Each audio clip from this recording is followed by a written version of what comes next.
అధికారులు ఎలా స్పందిస్తారో వేచి చూడాల్సినటువంటి పరిస్థితి ఉంది Manoj. Right, thank you Kishore. So మొత్తం మీద పులివెందుల ఒంటిమిట్ట ఈ రెండు జెడ్పీటీసీ ఉప ఎన్నికలకు సంబంధించి పోలింగ్ ప్రక్రియ మొదలైంది. మనం ఆర్టీవీ స్క్రీన్ పై ఎక్స్క్లూజివ్గా విజువల్స్లో చూస్తూ ఉన్నాం. ఒకవైపు రసాభాస కొనసాగుతూ ఉండగానే ఇప్పుడు మరోవైపుగా ప్రశాంతమైనటువంటి వాతావరణంలో పోలింగ్ అయితే మొదలైంది.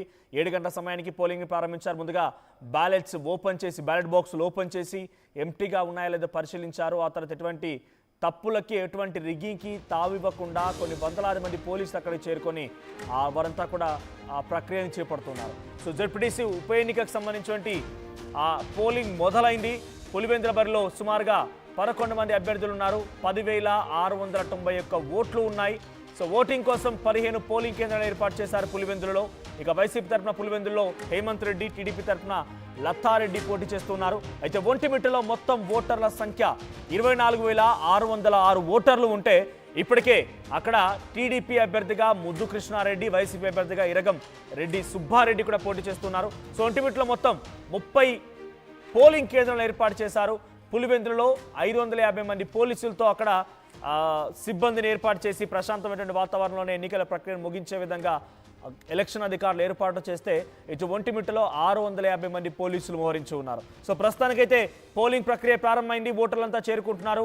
ఓటర్లు తప్పనిసరిగా తమ ఒక గవర్నమెంట్ ద్వారా ధృవీకరించిన ఐడి కార్డుతో పాటుగా అటు ఓటర్ ఐడి కార్డు ఉంటే ఓటర్ ఐడి, లేదంటే ఓటర్ స్లిప్ కనుక ఆల్రెడీ వారి దగ్గర జారీ చేసింది ఉంటే ఆ ఓటర్ స్లిప్ ద్వారా ఓటింగ్ చేసి పోలింగ్లో పాల్గొనేందుకు అక్కడికి చేరుకోవాలని చెప్తున్నారు.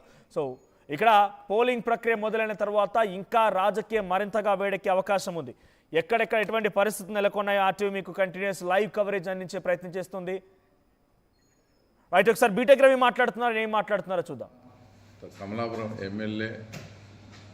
కమలాపురం మాజీ ఎమ్మెల్యే అలాగే జిల్లా పార్టీ అధ్యక్షుడు అయినటువంటి వాళ్ళ మేనమా రవీంద్రనాథ్ రెడ్డి పోలింగ్ సిబ్బందిని బెదిరించి మాకు అనుకూలంగా చేయకపోతే మీ అంతు చూస్తా వచ్చేది మా గవర్నమెంట్ అని బెదిరిస్తూ, ఒకవైపు బెదిరిస్తూ పోలీస్ అధికారులను ఫస్ట్ ప్రలోభ పెట్టడం, అది వినకుంటే బెదిరివ్వడం, ఇన్ని రకాలుగా దౌర్జన్యాలు ఆకృత్యాలు చేస్తూ మేము ఈసారి మొట్టమొదటిసారిగా 35 ఏళ్లలో తొలిసారిగా ప్రజలు ఎవరి ఓటు వాళ్ళు వేసుకునే విధంగా స్వేచ్ఛాయుత వాతావరణంలో 11 నామినేషన్లు వేపించి ఈరోజు ఎలక్షన్లో మేము ప్రజాస్వామ్యబద్ధంగా పోటీకి దిగుతూ ఉంటే, ఎక్కడ పులివెందుల్లో ప్రజాస్వామ్యబద్ధంగా పోటీ జరిగితే మాకు ఓట్లు రావేమో అని మా మీద వాళ్ళ ఇష్టం వచ్చినట్టు వాళ్ళ సొంత మీడియా ఉందని అంత దుష్ప్రచారం, మేమేదో దుర్మార్గాలు చేస్తానట్టు అంతా చూపించే లాస్ట్కి అసలు విషయం ఇప్పటికీ అవినీతి సొమ్ముతో 100 కోట్లు దాదాపు ఈరోజు ఖర్చు పెట్టడం జరుగుతుంది.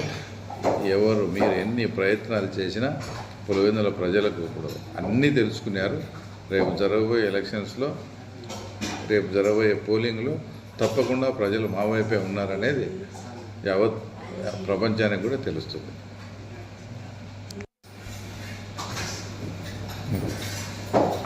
అందరికీ నమస్కారం. రైట్, ఎన్నో ప్రలోభాలకు గురి చేయాలనుకున్నారు, ఎన్నో ఇబ్బందులు పెట్టాలనుకున్నారు.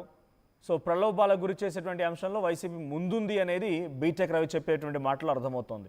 సో దాని తర్వాత ఇప్పుడు ఏం చేసినా, ఎటువంటి అంశం తలెత్తినా, ఏం చేయాలనుకుని వాళ్ళ దురాలోచనలో ఉన్నా కూడా చివరి ఆఖరిన ఇక్కడ గెలుపొందేది మేమే అనేటువంటి ఒక ధీమాతో బీటెక్ రవి ఉన్నారు. సో ప్రస్తుతం తన సతీమణి మారెడ్డి లతారెడ్డి పులివెందుల జెడ్పీటీసీ ఉప ఎన్నికలో టీడీపీ తరఫున అభ్యర్థిగా ఉన్నారు. సో తమ వైపుగా ఓటర్లందరూ ఉన్నారు, తామే విజయం సాధించబోతున్నామనే ధీమాతో బీటెక్ రవి ఒక వీడియోని విడుదల చేశారు. సో ఎక్స్క్లూజివ్గా దాన్ని మీరు ఆర్టీవీ స్క్రీన్పై చూస్తున్నారు. సో వివిధ ప్రాంతాల్లో పోలింగ్ ప్రక్రియ మొదలైంది. ఆ విజువల్స్ మనం చూడొచ్చు.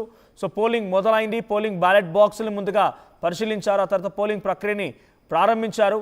సో ఒంటిమిట్లో ఇప్పటికే పోలింగ్ ప్రక్రియ ప్రారంభమైనటువంటి ఆ విజువల్స్ని మీరు చూస్తారు. చాలా మందికి అక్కడికి ఓటర్లు కూడా చేరుకున్నారు. పోలింగ్ స్టార్ట్ అయింది. సో 5 నిమిషాలు కావస్తోంది పోలింగ్ ప్రక్రియ స్టార్ట్ అయ్యి కూడా ఓటర్లందరూ కూడా లోపలికి వెళ్ళిపోయి ఓటు హక్కును వినియోగించుకుంటున్నారు. రైట్ సైడ్ విజువల్ మీరు చూడండి. ఇది ఒంటిమిట్టలోని ఎక్స్క్లూజివ్ విజువల్స్ అన్నీ కూడా.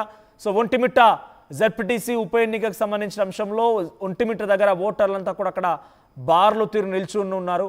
సో మీరు గమనించండి, ఇక్కడ అప్రిషియేట్ నిజంగానే ఓటు హక్కు అనేది ఇప్పుడే కొత్తగా వచ్చినటువంటి ఓటర్లు లేకపోతే యువతుల కంటే కూడా పాపం అక్కడ వచ్చిన ప్రతి ఒక్కరు వృద్ధాప్యంలోకి చేరిన వారే.